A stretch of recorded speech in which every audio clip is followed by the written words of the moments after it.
At exactly 7:43 a.m. on a quiet gray Tuesday in early September, 2-year-old Aiden Morales was dropped off at Little Fern's Daycare by his father, Miguel. Security footage later confirmed the timestamp.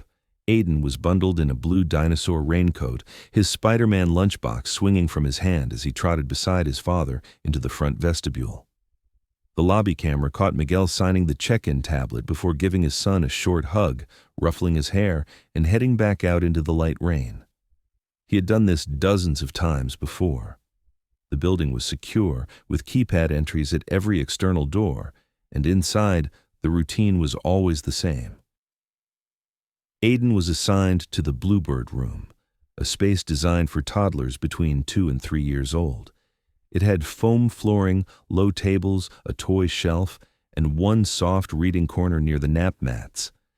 At 8:01 a.m., staff confirmed that Aiden joined the other 4 children in that room and played quietly with a wooden shape sorter. By 8:45, they had a small snack of apple slices and milk, and then began the morning circle routine. According to staff statements, Aiden was last positively seen at around 9:20, sitting quietly near the back of the group, his blanket tucked around him during story time. At that point, nothing seemed out of the ordinary. But by 10:11 a.m., a staff member named Tara noticed something strange. There were only 4 children in the room. Aiden was no longer among them. Initially, they assumed he had wandered to the bathroom or joined the neighboring group by mistake. Tara asked the other carer, Angela Rourke, if she'd seen him. Angela said she hadn't, and the two began checking the hallways, the bathroom, the sensory room, and the corner cubbies. A full sweep of the interior play spaces followed, still no sign of Aiden. Panic set in.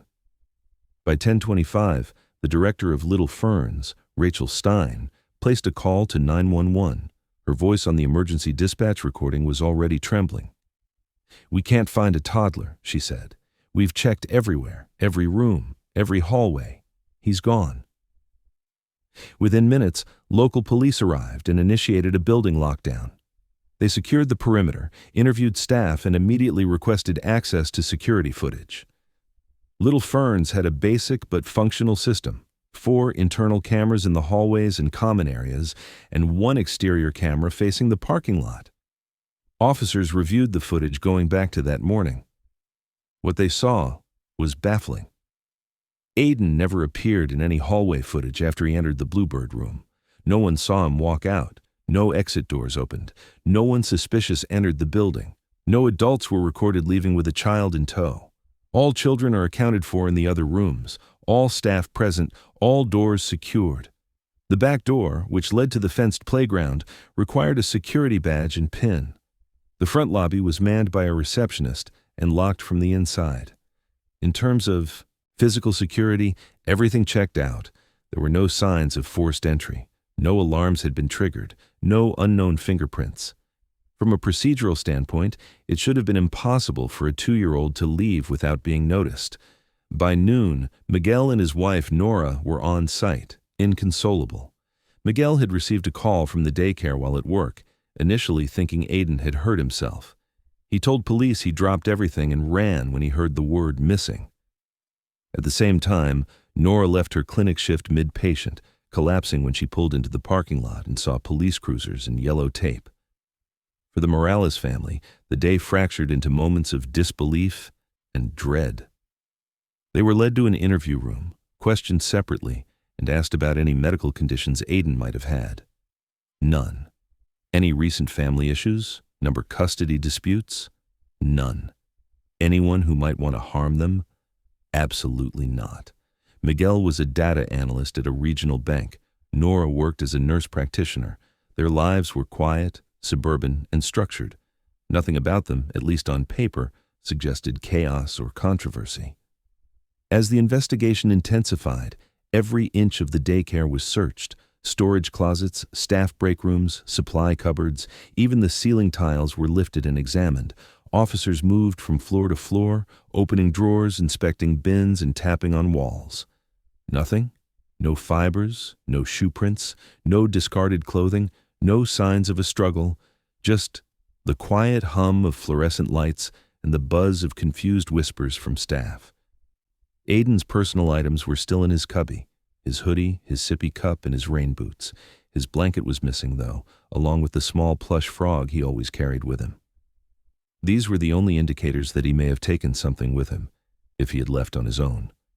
But the question remained: how? Outside, a crowd of parents had started to gather, first to pick up their children early, and then simply to stand in shock. The idea that a child could disappear in broad daylight from a locked facility without any visual or audio cue was unthinkable. Rumors began spreading within hours. Some parents suspected an inside job. Others whispered about a break-in. A few questioned whether Aiden had ever been dropped off at all, despite the time-stamped footage proving otherwise. That evening, the mayor of Fairbridge held a brief press conference urging calm and cooperation. By 5 p.m., an Amber Alert was officially issued, and volunteers had already begun canvassing the neighborhood with flyers. Police started knocking on doors, asking residents for home security footage. But with no eyewitnesses, no direction of travel, and no evidence of how Aiden got out, if he ever did, the search had no starting point. For now, all anyone could say was that Aiden Morales entered the building at 7:43 a.m., and by 10:11, he was gone. Within an hour of the 911 call, the parking lot outside Little Fern's Daycare had transformed into a crime scene. Patrol cars lined the curb, their lights flashing softly in the steady drizzle, while officers moved with tense coordination. Just after noon, federal agents arrived, led by Special Agent Rachel Halbert of the FBI's Child Abduction Rapid Deployment Card team. She'd worked over 30 missing minors cases across 3 states, but even in her early assessment, something about this scene immediately felt off. By procedure, she walked through the entire facility with local detectives, noting security systems, structural layout, and sight lines. The daycare was modest in size, but thoroughly locked down. The front entrance used a 6-digit keypad linked to a maglock. The back door had a similar system, paired with a heavy-duty chain that was inspected weekly. Every staff member wore a lanyard with badge access, and parents required approval codes for pickup. There were no windows wide enough for egress in the Bluebird room where Aiden was last seen. No unlocked doors, no open access points. On paper, it was secure. But on paper, children didn't vanish into thin air. Agent Halbert asked to review surveillance footage.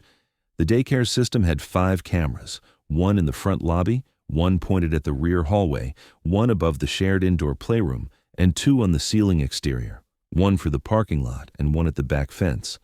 Footage showed Aiden arriving with his father at 7:43 a.m.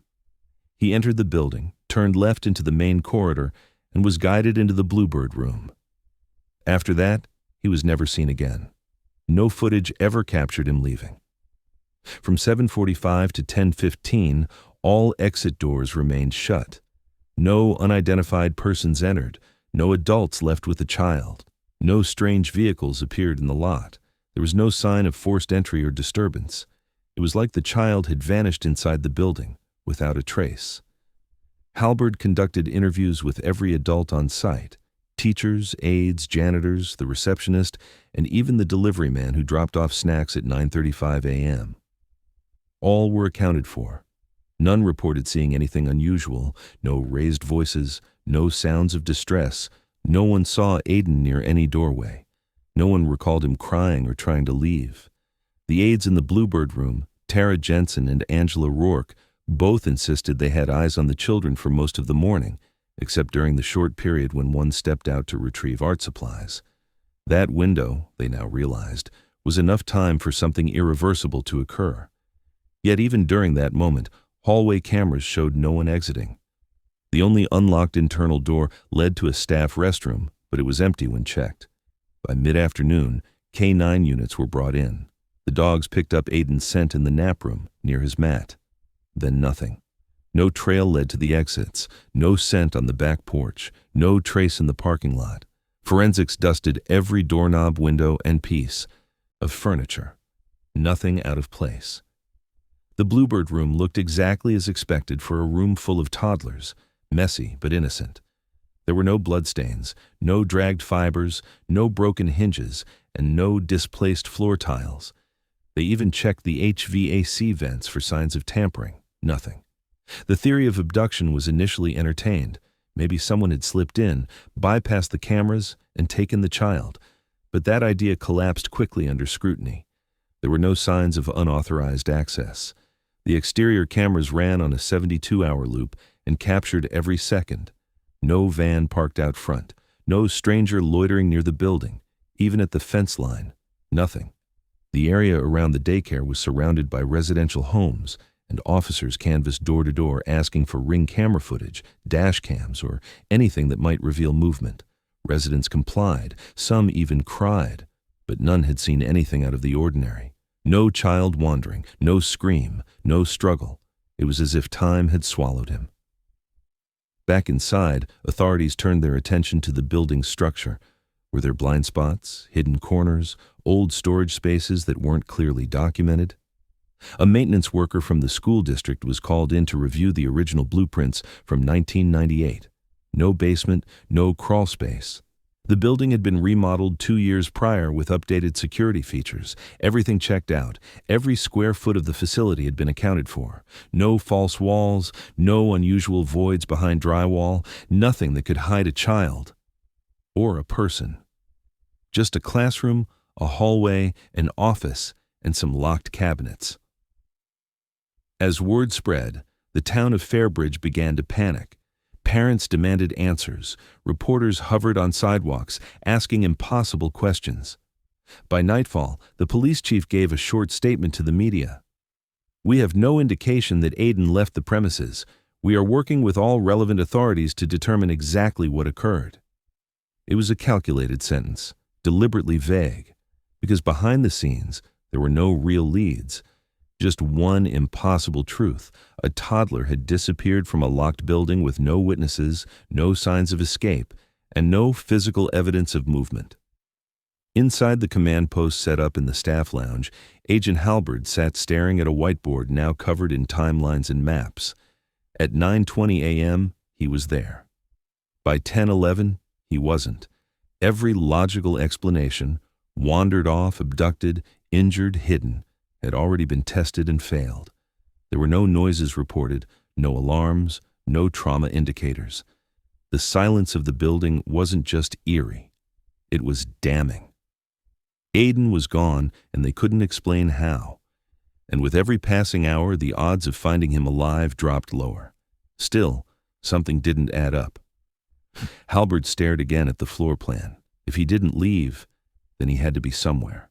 And that question, where, was about to take the investigation in an entirely different direction. The morning after Aiden's disappearance, Little Ferns was swarming with more than just law enforcement. News crews had set up a semi-permanent presence across the street. Their satellite dishes pointed to the overcast sky while reporters rotated shifts, hoping for any detail to break. Behind the chain-link fence, officers continued their grid search, but inside the police station, the tone had shifted. If the boy didn't leave the daycare, and if there was no sign of forced entry, then someone inside had to know something. That logic narrowed the focus to the staff. 12 employees who had been inside the building that morning, each now being treated as a potential suspect. Interrogation rooms filled, phones were seized, alibis were cross-checked, and stress fractures quickly formed beneath the surface. The first name to draw attention was Angela Rourke, the assistant teacher in the Bluebird room. 38 years old, no children of her own, and a decade of experience in early education. On paper, she was clean. But there was one issue. The day before Aiden vanished, Angela had left work early, citing a family emergency. She gave no details and didn't answer a follow-up call from her director later that evening. When asked about this during her interview, she grew noticeably nervous, then said it was a personal matter involving her estranged brother. But records showed no hospital admissions, no police call-outs, and no proof of any emergency involving her family that day. Her phone activity during that window showed a 17-minute call to a disconnected number and a purchase at a gas station 2 counties over. When confronted with these facts, Angela grew defensive. She denied any involvement in Aiden's disappearance, insisted she never left the children unattended that morning, and submitted voluntarily to a polygraph. The results were inconclusive, but her answers regarding direct knowledge of Aiden's whereabouts showed signs of elevated stress. Then came Daryl King. He wasn't in the Bluebird room that day, but he had been working in the toddler wing as a floating aide, helping out during snack time and cleanup. Daryl was quiet, soft-spoken, and kept mostly to himself. He had joined the daycare 6 months earlier, passing background checks and completing state certification. But a deeper dig by Fairbridge PD revealed a charge from 2004. Petty theft during a high school job, pleaded down and expunged after community service. Still, in the eyes of an increasingly anxious community, any blemish was enough. When local news outlets caught wind of the charge, headlines flared with implications. "Convicted thief employed at daycare where toddler vanished," one banner read. Parents, already panicked, began protesting outside. Some held signs demanding the daycare be shut down. Others accused specific staff members by name on social media. Daryl, overwhelmed by the attention, was escorted to the police station for questioning. He denied seeing anything suspicious, claimed he hadn't even interacted with Aiden that morning, and produced time-stamped security footage placing him in the kitchen hallway during the critical window. His alibi held. Still, the suspicion stuck. The FBI began digging deeper. Interviews, subpoenas, digital forensics. They pulled financial records, employment histories, old social media posts, and even browsing data from the school's Wi-Fi network. One teacher had recently Googled how to handle CPS investigations late at night. Another had sent multiple private messages to a former co-worker about wanting to quit. These details, while potentially innocent, painted an internal culture that was now under a microscope. Parents who once trusted the facility began pulling their kids out by the dozen. Enrollment dropped by nearly 70% within 5 days. And outside, the media presence only grew more aggressive. Theories flooded Facebook and Reddit. Some claimed it was an organ trafficking ring. Others believed the boy had been sold and smuggled through a utility tunnel. A conspiracy theory circulated that the daycare building had secret rooms left over from its time as a former community center in the 1970s. None of it could be verified, but in the absence of answers, fear took over. Amid the frenzy, Miguel and Nora Morales were barely functioning. Miguel sat through every press briefing in silence, his eyes hollow, his face gaunt from sleepless nights. Nora refused to leave their home. Her sister told reporters that Nora had started pacing the nursery floor at night, calling out for Aiden, convinced he was nearby but hidden. The police received over 60 anonymous tips in 72 hours. Most was noise, people trying to be helpful but ultimately leading nowhere. One claimed to have seen Aiden in a shopping cart at a Target 3 towns over. Another insisted a neighbor's basement light had been left on for 3 nights straight. Officers followed every lead. Nothing stuck. And through it all, Little Ferns remained cordoned off, a hushed building wrapped in caution tape, its pastel walls now a grim backdrop for something unexplainable. By the end of the first week, the investigation had exhausted its most obvious angles. The staff had been scrutinized, their digital lives dissected, and their routines dismantled. But there were no arrests, no charges, no smoking gun, only silence. Angela Rourke had hired legal counsel and stopped cooperating voluntarily. Daryl King resigned, and the daycare director, Rachel Stein, stepped down under pressure. The building was officially closed pending further investigation. But behind the locked doors, the question remained unanswered. If it wasn't one of them, if it wasn't anyone outside, then where was Aiden? And more terrifyingly, how had no one seen it happen? That lingering uncertainty would soon push investigators back inside the building, not to look harder at the people, but at the structure itself. By the start of the 4th day, the search for Aiden Morales had escalated into one of the largest coordinated ground operations in Fairbridge's history. Over 200 volunteers gathered at a temporary command post set up in the nearby elementary school gymnasium. Folding tables were lined with granola bars, highlighters, and stacks of grid maps. Each volunteer had to sign in, undergo a 10-minute orientation by search and rescue personnel, and be assigned to a specific sector. Law enforcement divided the surrounding area into quadrants: residential zones, drainage channels, wooded lots, and service roads. Most of the volunteers were local, neighbors, teachers, and former classmates of Miguel and Nora. Some had never met the Morales family but showed up anyway, driven by the same unspoken fear. If it could happen to them, it could happen to anyone. Search groups moved slowly through the streets, tapping fences, checking under porches, and calling Aiden's name in soft, hopeful tones. The more rural areas, especially the wooded patch southeast of the daycare known as Deer Hollow, required specialized help. That's where the K-9 units came in. By mid-morning, 6 trained scent dogs from the state's emergency task force were deployed. They were given items of Aiden's clothing, a pajama shirt, a sock, a corner of his baby blanket, and led toward the fenced rear of the daycare, near the sealed playground gate. 2 of the dogs hit immediately on a scent trail. It was faint but present. They followed the same direction, moving slowly along the eastern fence line where the mulch ended and the tall grass began. After approximately 40 feet, both dogs paused, then stopped. One sat down, the other turned in a slow, confused circle. The scent was gone. There was no continuation, no signs of a crossing, no break in the fence, no nearby tire tracks. It was as if the trail simply ended in the middle of the grass. The handlers tried again with a second batch of articles. Same result. Aiden's scent was strong at the edge of the fence and nowhere else. Officers searched that spot with metal detectors, probing rods and shovels. No disturbed earth, no buried clothing, no debris, just untouched, overgrown grass and a few discarded leaves. Thermal drones were deployed next. Operated by a private contractor brought in by the FBI, the drones mapped the surrounding terrain with high-resolution infrared. They scanned roofs, sheds, tree lines, culverts, and open fields, looking for heat signatures or recent movement.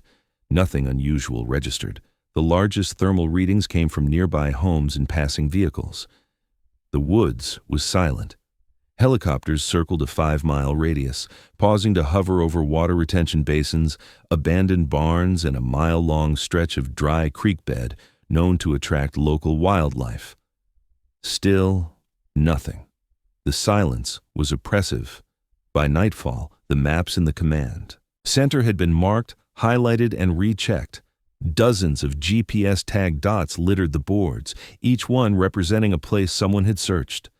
The sheer scale of coverage was staggering. If Aiden had walked, crawled, or been carried in any direction outside that daycare, someone would have seen it. But no one had.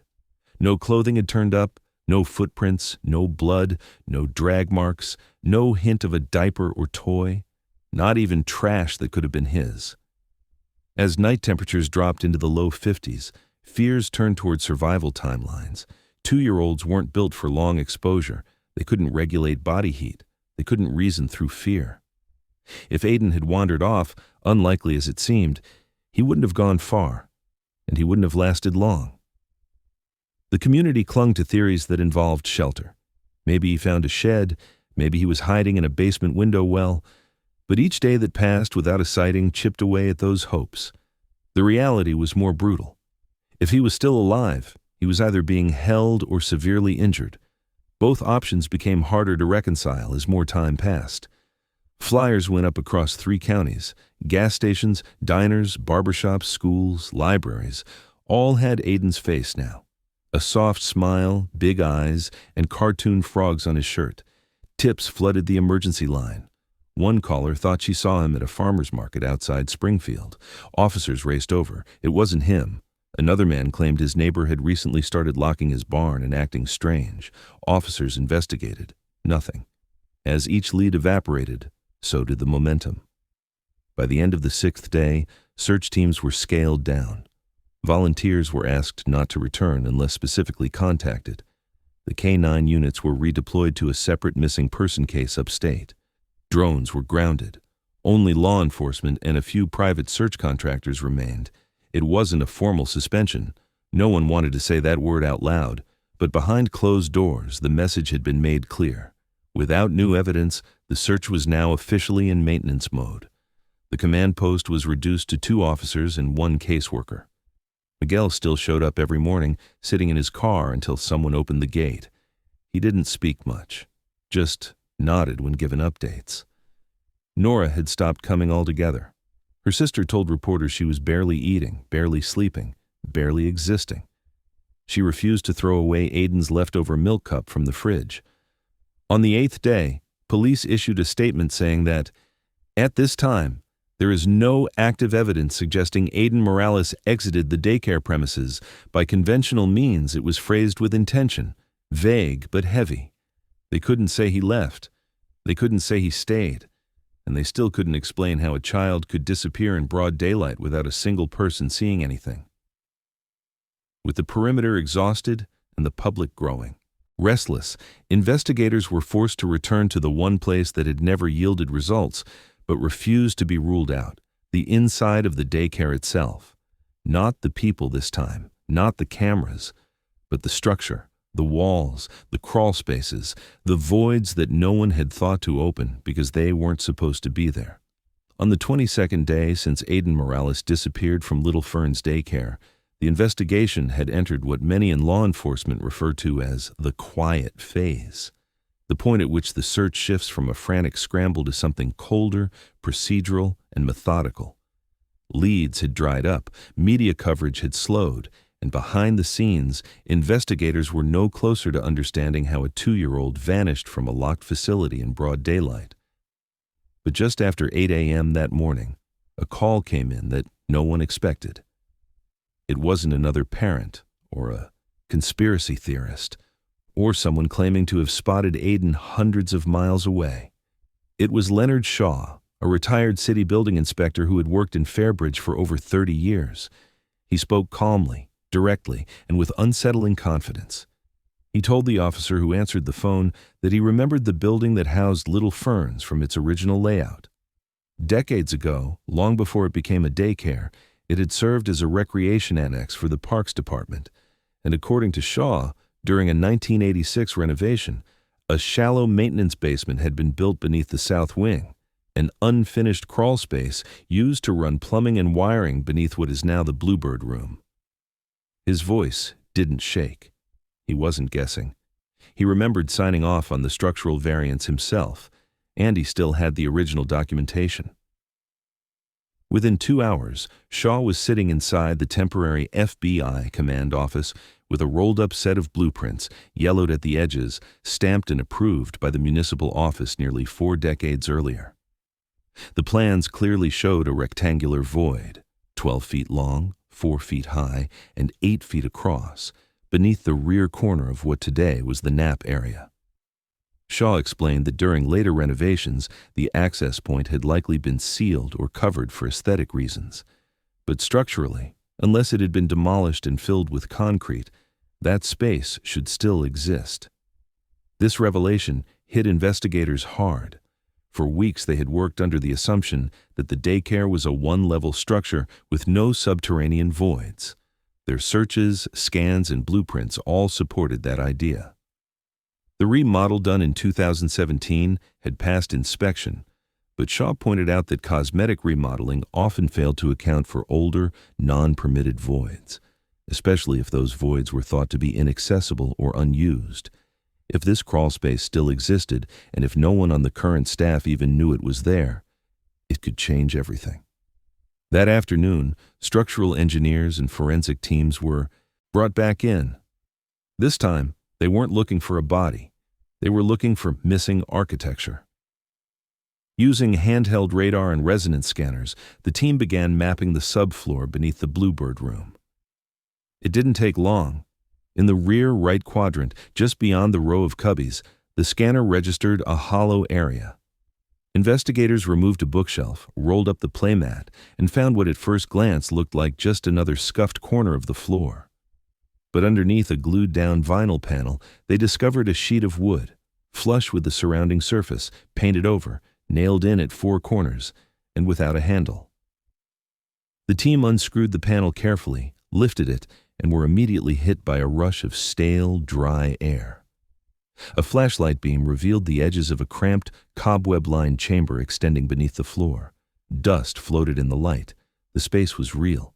It had been there all along, Technically, it wasn't a basement. It was a crawlspace, part of an old mechanical access design, and judging by its condition, no one had been down there in years. The insulation was degraded, sections of piping were rusted, and part of the far wall was covered by a thin layer of fiberglass batting. They lowered a remote camera into the space. It passed along the floor slowly, panning toward the far end of the chamber. What it captured brought the entire room to a halt. In the corner, wedged behind a sagging wooden beam and partially obscured by debris, was what appeared to be fabric, blue, patterned with faded cartoon frogs. Just beyond it, a small, still form. Recovery was immediate, but painstaking. Forensics secured the scene, and technicians entered the crawlspace with full protocol. The body of a child was carefully extracted. He was dressed in the same clothes Aiden had worn the day he vanished. No visible injuries, no signs of violence. He was lying in a fetal position, clutching a torn section of his blanket. Next to him was a small plastic truck. The medical examiner later confirmed the cause of death as a combination of dehydration and hypothermia. Based on body condition and environmental data, they believed he had died within 36 to 48 hours of disappearing. The rest of the time, almost 3 full weeks, his body had remained hidden beneath the floor, just inches away from the room where he'd last been seen alive. The horror of the discovery rippled outward. Miguel and Nora were told privately before the news broke. They didn't speak to reporters. They didn't issue a statement. Miguel sat in silence, staring at the spot on the floor now ringed in evidence markers. Nora sobbed uncontrollably as officers led her away. The town of Fairbridge, which had once feared the worst, now had to confront something stranger. Aiden hadn't been taken. He hadn't wandered off. He had slipped through a crack in the building's memory, fallen into a space no one knew existed, and died alone in the dark. The story of his disappearance wasn't one of malice or criminality. It was one of erasure. A part of the building had been forgotten, and in that absence, a child vanished. The investigation wasn't over. There would be hearings, lawsuits, and consequences. But in that moment, the unthinkable question finally had an answer. Aiden Morales had never left the daycare. He had been underneath it the entire time. The panel came up slowly. It had taken nearly an hour to carefully remove the surrounding flooring without compromising evidence, and even then, they had to pry at the edges with a flat tool to separate the wood from adhesive that had long since fused it to the sublayer. When it finally gave, the room filled with a smell that hit all at once: dampness, decay, insulation, and something else, something unmistakable. The officers paused. No one spoke. Beneath the opening lay a hollow chamber no more than 4 feet tall, lined with exposed beams and ancient fiberglass that had turned gray over time. The flashlight beams cut through dust, picking up scattered debris and insulation flakes drifting like ash. One by one, each investigator stepped back. Only one technician climbed down, slowly, with gloves and camera in hand. The rest remained still, knowing instinctively what was about to be found. It didn't take long. In the farthest corner of the crawlspace, behind a sagging wooden support beam, something blue caught the light. A small sock torn at the heel. Near it, a familiar patterned blanket, worn, stained, and partially tucked beneath a curled figure. No one said the name out loud, but every person in the room knew exactly who it was. The body was found in a fetal position, knees drawn to chest, one hand resting loosely over a rusted toy truck. He wore the same striped shirt and dark corduroy pants from the day he disappeared. The shoes were still on. There were no bloodstains, no bruises visible, and no bindings. Just stillness. It was Aiden Morales. The child who had vanished from a locked building 22 days earlier had never left.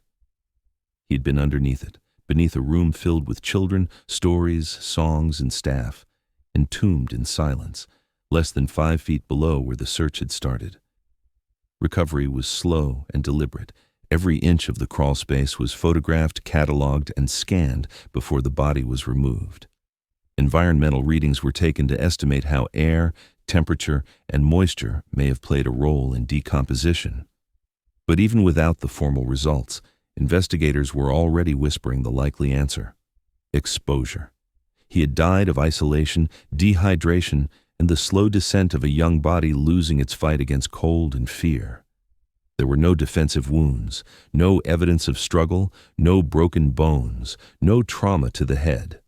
The autopsy would later confirm it. No foul play, no sign that anyone had hurt him, which only left one devastating conclusion. It was likely that Aiden had wandered during a shiapao, lapse in supervision, possibly during a shift change or while a carer stepped out. At some point, he had made his way to the rear of the Bluebird room. Behind a low cubby shelf, wedged in the corner, was the plywood hatch that had once led to the Crawlspace. The renovation team who'd updated the facility had covered it for aesthetic purposes, sealing it under layers of vinyl and paint, unaware or unconcerned that a void still existed beneath. If Aiden had tugged on a loose seam or seen a gap in the rug, he might have pried it open. Once inside, the panel would have fallen shut behind him, sealing out light and muffling sound. The crawlspace had no airflow, no lighting, just pitch-black silence and insulation that absorbed everything. There were marks on the inside of the hatch, small scratches, tiny fingerprints, no tool marks, no blood, just the quiet evidence of a child trying to find a way back up. Investigators were haunted by the timeline. The medical examiner's preliminary report suggested that Aiden likely survived for a day, possibly two. Long enough to cry, long enough to feel alone, long enough, maybe, to wonder if someone was coming. The toy truck found beside him hadn't been reported missing. Staff believed it had been lost during cleanup a week before his disappearance. But there it was, next to him, as if he'd found it down there or taken it with him unknowingly. The crawlspace had once been used for maintenance. Pipes, ducts, and electrical wiring had passed through in earlier decades, but by 2017, most of it had been rerouted above the ceiling. The space was obsolete, out of sight, out of use, and ultimately out of memory. Staff had no idea it existed, management had no record of it, and yet it had been there the entire time, waiting beneath a nap room filled with puzzles and picture books. The discovery triggered immediate reactions. Angela Rourke, the teacher who had left the room briefly the morning Aiden disappeared, collapsed in tears when informed. She had maintained she'd only been gone for a minute. That minute now hung like a weight on everyone involved. The daycare director was placed on indefinite administrative leave. The building was sealed indefinitely. But beyond the procedural fallout, the emotional impact spread farther. Miguel and Nora were told privately, in a controlled setting. Their son had been found. He had not been taken. He had not been abused. But he had been alone. For over 3 weeks, people had searched woods, highways, dumpsters, and strangers' homes. They had assumed the worst. But the truth was quieter and harder. Their child had died within reach of help, just feet from where the search began, and no one had known. That night, the community gathered outside the daycare, not to protest, not to demand answers, but to light candles. Small plastic votives lined the sidewalk, glowing beside damp teddy bears and laminated flyers that had once been stapled to light poles and telephone boxes. The missing child was no longer missing, but the grief didn't soften. If anything, it settled deeper, heavier, as people began to ask the questions that would define the weeks to come. How could this happen? How could a building swallow a child and no one notice? And what else had they missed in those early frantic hours when Aiden might still have been calling out, just beneath their feet? The autopsy confirmed what everyone feared, but few had truly understood. Aiden Morales had died from dehydration and hypothermia. No signs of trauma, no drugs, no external injuries, no foul play. The pathologist's report concluded he had likely survived for up to 36 hours after vanishing. Long enough to be missed, long enough to be found. But no one found him. He had been beneath the Bluebird room the entire time, while officers searched rooftops and tree lines, while dogs combed through empty fields, while helicopters scanned open farmland and drains miles away. While news anchors speculated about abduction rings and strangers with vans, Aiden had been dying slowly in silence just a few feet below the surface of the place his parents thought was safe. It was this realization, not just the cause of death, but the proximity, that triggered a wave of public outrage, larger than anyone involved had anticipated. What began as horror quickly metastasized into anger.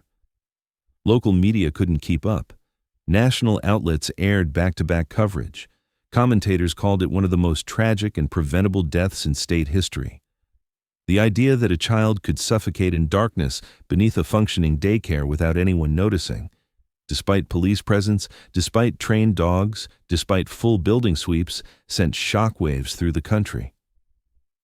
Within 48 hours of the autopsy report becoming public, protesters gathered outside Little Ferns in force. Parents held up signs that read, "He died beneath your feet," and locked doors, open graves. Some wept. Others shouted into bullhorns demanding resignations and arrests. Floral tributes began piling up beside the school's sign, which had already been vandalized with red spray paint. By the third day, the daycare was forced to shut down indefinitely. All remaining staff were placed on unpaid administrative leave pending a full investigation. The building was sealed under court order. Aiden's name, which had once appeared on missing posters taped to streetlights, was now printed in bold letters across cable news banners, etched into public memorials, and shouted from the steps of City Hall. Petitions began circulating calling for a statewide audit of all child care facilities built before 1990.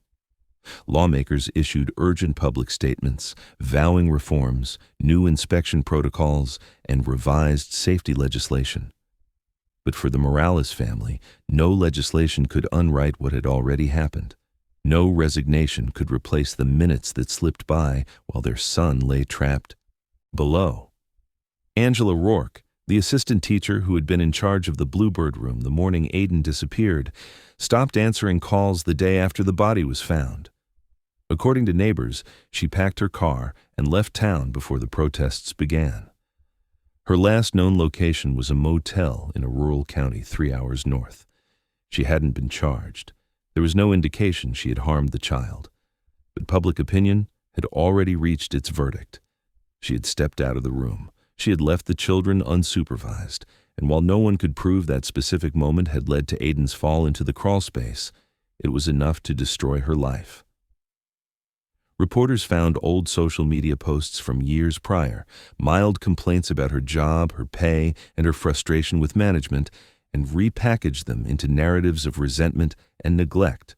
Anonymous calls flooded the local police department claiming she was a flight risk. Others sent threats. Her image, once a smiling face on the daycare's website, now sat beside headlines accusing her of criminal negligence. But the legal system moved slower than outrage. Prosecutors announced they would wait until all findings were in. The district attorney's office confirmed there was no evidence Angela had tampered with the crawlspace or even known it existed. Still, the fallout spread. Rachel Stein, the director of Little Ferns, resigned without comment. The daycare's corporate parent, a regional chain with 6 other locations, faced immediate lawsuits. 3 families pulled their children from sister facilities within hours of the announcement. By the end of the week, the company's website was offline, and a temporary legal notice replaced its homepage. For the Morales family, no lawsuit could ever feel like justice. Miguel stopped speaking to the press entirely. Nora, already hollowed by grief, was hospitalized briefly for what doctors called an acute collapse brought on by prolonged trauma. At the hospital, she reportedly asked a nurse if she could be taken to the room beneath the daycare. When told it no longer existed, she whispered that she needed to feel how cold it had been. Public officials scrambled to contain the political damage. The state governor held a televised press conference where he addressed the Morales case directly, his voice tight as he promised full transparency. But even as he spoke, a second wave of inspectors began rechecking blueprints of dozens of older childcare facilities, discovering inconsistencies in 4 of them within the first week. It became clear that what happened to Aiden wasn't just a fluke. It was a systemic failure decades in the making. A forgotten crawlspace, a sealed hatch, and an understaffed classroom had collided in exactly the wrong way, and a child had died alone beneath a floor that everyone thought had already been searched. By the 10th day after the body was recovered, flowers were still being placed at the daycare. Gates, but now they were joined by something else, small drawings from other children. One showed a stick figure boy sleeping next to a toy truck, the sun shining above him. Another, scribbled in crayon, read simply, "You're not lost anymore." The nation had been horrified, but what haunted people the most wasn't how Aiden died. It was how long he had waited and how many times adults had stood right above him, unaware he was just beneath their feet. And for many of them, especially the parents who had once trusted little ferns, that silence would be harder to forget than the screams they had expected and never heard. In the days that followed the autopsy report, the focus of the investigation shifted from outrage to reconstruction. Not the kind measured in bricks or drywall, but in inches, seconds, and decisions. Investigators knew Aiden had died inside the building. They knew he'd entered the crawlspace, but the question no one had yet answered, how, still hung like a weight over the case. The hatch beneath the floor had been sealed tight, coated in layers of adhesive and buried under flooring. The idea that a 2-year-old could have opened it on his own seemed improbable. There were no fingerprints on the top surface, no tool marks, no scuffing around the edges. But when the structural engineering team returned to conduct a full forensic analysis of the Bluebird room, they found something else. Just behind a low shelving unit used to store nap blankets and storybooks, hidden against the far wall, was an aluminum vent plate that didn't match the others. It sat lower than the rest, was missing 2 screws, and had been partially patched with tape. When the team removed the shelf and peeled back a layer of foam insulation, they discovered the edge of a rectangular opening, roughly 16 inches wide, bordered by crumbling drywall and torn fiberglass. It wasn't just a vent, it was a breach. The duct behind it led nowhere. It had once connected to an older heating unit beneath the floor, long since decommissioned. When the building was remodeled in 2017, most of the ductwork had been abandoned, rerouted overhead, or sealed, but this one hadn't been fully closed. According to maintenance logs, it had sustained minor damage during renovations when a contractor accidentally cracked a support beam and had to reframe the corner. The vent had been taped up, reattached, and left off the blueprints. It was supposed to be cosmetic, non-functional, but the internal opening behind the wall had never been completely sealed. Behind the vent plate, past the drywall gap, was a narrow chute about 4 feet long that opened directly into the crawlspace. No ladder, no steps, just a short sloping tunnel lined with rotting insulation, wide enough for a toddler to slide through, but far too tight for an adult. The new theory formed quickly. Investigators believed that sometime between 9:30 and 10 a.m. on the morning of his disappearance, Aiden was briefly left unsupervised. Witness statements confirm a shift change was occurring at that exact time.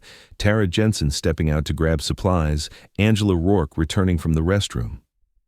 For less than 2 minutes, the room was unmonitored. It's likely Aiden wandered toward the rear shelf, where he often napped. It's also likely he saw the gap in the wall, the loose edge of tape, and the slightly crooked vent cover. Investigators think he may have leaned in, tugged, pulled, and eventually squeezed his body through the exposed space. Once inside, gravity did the rest. The chute angled down. The fiberglass was soft, and the exit dropped directly into the crawlspace floor. At that point, the opening behind him was nearly invisible from below. The surrounding insulation would have muffled any sound. He was effectively sealed in, without a way to climb back up. No one heard a cry. No one saw the moment happen. And when the shift resumed, he was already gone. The room was checked, but only briefly. Staff assumed he had walked into the hallway, followed another group, or gone to the restroom. By the time anyone realized he was missing, he was already below. And no one thought to remove the vent. The shelf hadn't been moved in years. Maintenance logs didn't even list the duct as active. It had become part of the wall, silent, invisible, forgotten. In retrospect, the scratches on the inside of the vent took on new meaning. Investigators documented faint marks near the edge of the opening, tiny scrapes in the aluminum, clustered like fingerprints. Aiden may have tried to reach back through the way he came. But the fiberglass was too thick, the space was too tight, and he was too small to fight his way back out. The failure wasn't one decision, one action, or one person. It was a combination of oversight, age, and a sequence of missed moments that no one could take back. A half-sealed duct, a shift change, an unrecorded structural void, a forgotten blueprint, none of it malicious, none of it intentional, but all of it is fatal. The forensic photos of the hidden corridor were submitted into evidence as part of the civil case building against the daycare. Experts testified that the defect should have been found during renovation, that proper closure protocols had been ignored, that safety codes were violated the moment the old duct was left unsealed, and yet no one had known. No alarms had sounded, no cameras had been seen. For the Morales family, the discovery brought clarity, but not peace. Knowing how Aiden got into the crawlspace didn't undo what happened there. It didn't change the silence that followed. Miguel told reporters he still couldn't bring himself to look at the diagram showing the chute. Nora refused to see it altogether. To her, it wasn't a vent. It was a passage her son had found, alone, curious, unsupervised, and one he'd never come back through. The idea that he might have cried out, muffled by walls and foam, while adults stood just feet above him, was a weight too large to carry. And as the investigation continued, one final question began to take shape, not just how he got in, but how many times someone had unknowingly stood right beside the opening and failed to notice it was there at all. The deeper investigators looked, the more the weight of what happened to Aiden Morales shifted from an unexplained tragedy to a preventable one. Within a week of discovering the hidden crawlspace, attention turned to the chain of decisions, oversights, and ignored warnings that had led to his death. A forensic audit of the daycare's security system revealed something alarming. On the morning Aiden vanished, the motion sensors covering the hallway outside the Bluebird room had been manually disabled at 9:17 a.m., less than an hour before staff reported him missing. The system's access log showed the user ID tied to Angela Rourke. When asked, she claimed the sensors had been glitching for weeks and were known to trigger false alarms whenever carts or taller children passed by. Technically, she wasn't wrong. Internal maintenance reports from July and August referenced recurring issues with the sensors, noting they'd been flagged for future repair. But they were never fixed.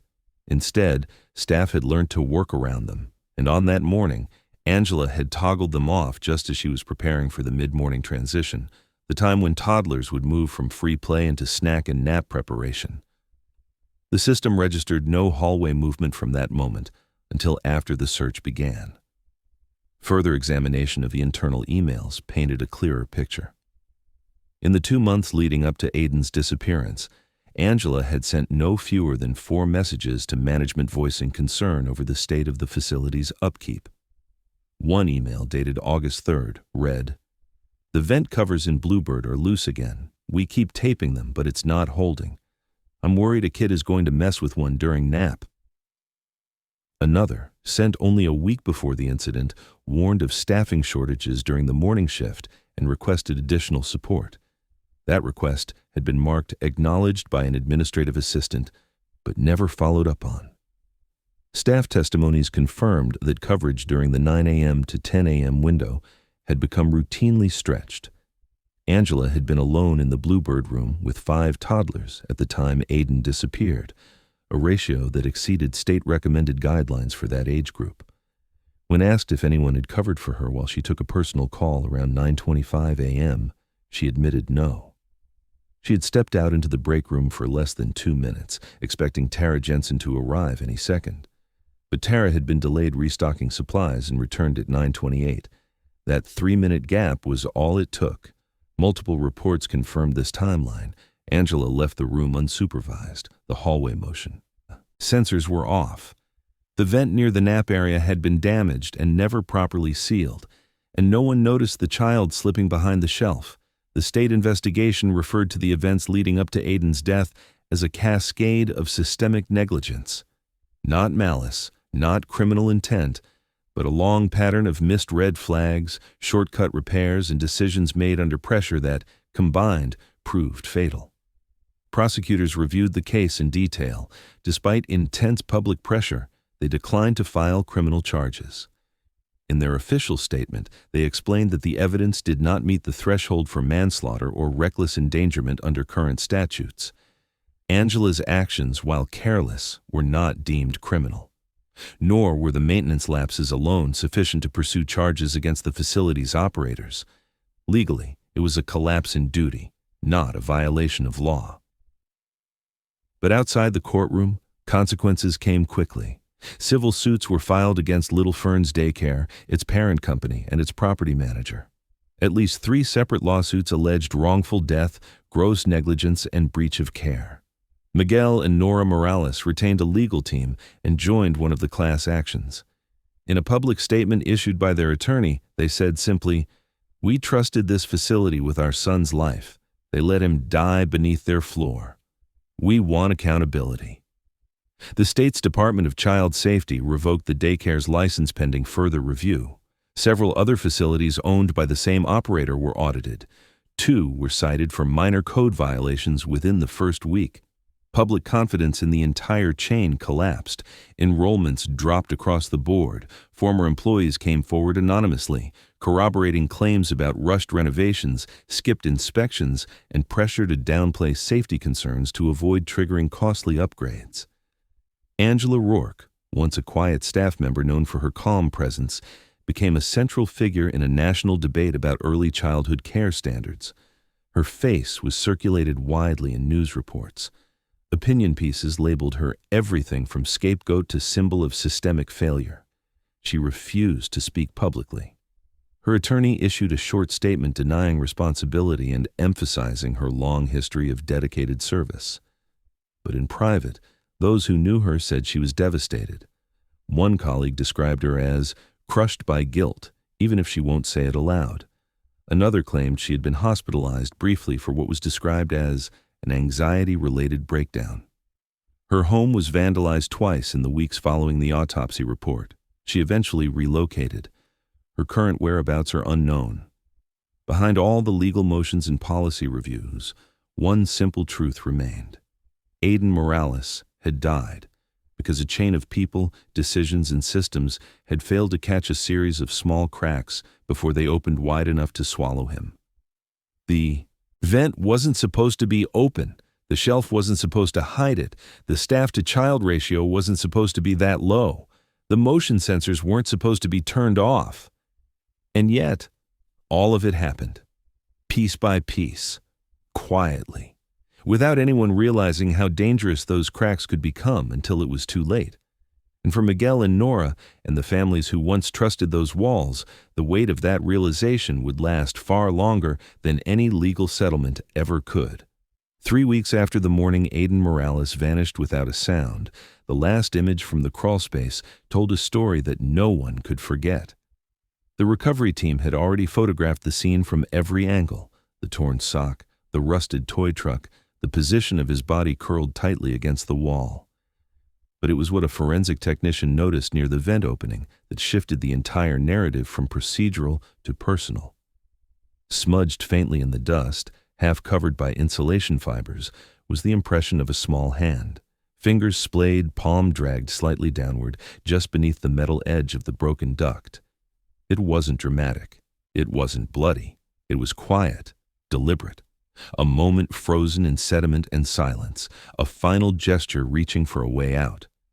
The print was lifted, photographed, and later preserved in a lab report that no one wanted to read. For investigators, it became the last documented movement Aiden had made. He had tried. He had reached. And after that, nothing. The medical examiner's timeline remained firm. Aiden likely remained alive beneath the daycare for at least 30 to 36 hours. That meant he had been alive the entire day he disappeared. Alive through the first wave of searches, through the dogs passing above him, through the helicopters circling overhead. Possibly even alive while his name was being shouted from loudspeakers just outside the playground fence. There were no signs of panic in the position he was found in, no scratches on the walls, no evidence he had tried to crawl deeper or dig out. But the handprint suggested a single moment, perhaps early on, when the duct above still glowed faintly from light leaking through the vent cover. He had folded his blanket. That detail haunted every person who reviewed the scene. The blanket wasn't tangled, it wasn't clutched or discarded. It had been laid beside him, folded neatly, like something done by routine, by a child who thought maybe, if he just waited, someone would come. Authorities made the decision to release certain photos to the public, not graphic ones, but the ones that spoke without words. The blanket, the truck, the handprint, the vent. They wanted the public to understand this wasn't about blame anymore. It was about recognizing what had been missed. A small body beneath a floor no one knew existed, lying in the dark while the world looked everywhere else. The response to the images was immediate. Messages poured in. Letters from parents, letters from first responders, letters from strangers. One message, handwritten in unsteady cursive, read, "I don't know your name, little one, but I saw your handprint. I see you now." That sentiment echoed across the town of Fairbridge and beyond. No one could bring Aiden back, but everyone now saw the space he'd left behind. The daycare remained closed, its license suspended indefinitely. The building sat sealed behind temporary fencing, a single candle flickering through the cracks near the entrance. But as days passed, that changed. People began arriving quietly. Some were former staff, others were local families. They didn't bring demands. They brought tokens, flowers, toy cars, crayons, a photo of Aiden taped to the door. And eventually, someone placed a white sign in the grass beside the playground with 5 words in black lettering. He was always right here.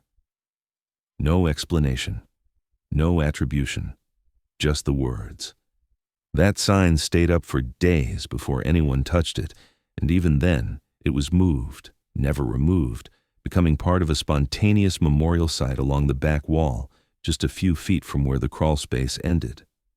For Miguel and Nora Morales, there would never be closure.